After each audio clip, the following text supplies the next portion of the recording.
Communications Secretary Sonny Coloma says Malacanang recognizes people's initiative as a legitimate democratic exercise, but he adds that such move against the Priority Development Assistance Fund is not the best option at this time. This report. We share common ground with advocates of reform towards greater transparency and accountability in the use of public funds.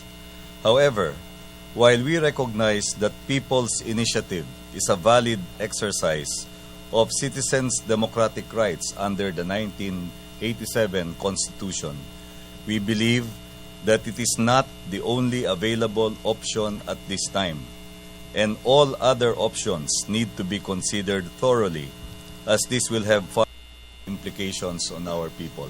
This is the response of the palace to former Supreme Court Chief Justice Renato Puno's statement on the need for a people's initiative to scrap the pork barrel.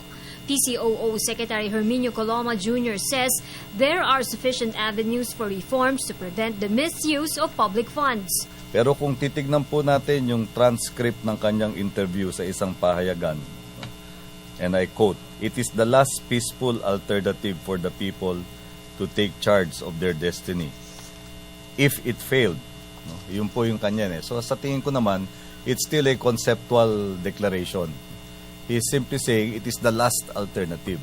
Nililinaw lang po namin dito na sa aming palagay ay meron pa namang sapat na pagkakataon, meron pang existing avenues for reform, both in the legislative and executive branches of government. The official cited a recent Pulse Asia survey on the abolition of the pork barrel. According to the results of the Pulse Asia survey, 45% of our people believe in the total abolition of pork barrel. But 55% or a majority do not support it, meaning they do not support the total abolition. The palace also expressed support on the reforms in the legislative and judiciary branches of the government. The Supreme Court decision on pending issues provides an opportunity for bringing greater clarity on the separation of powers provision in the Constitution.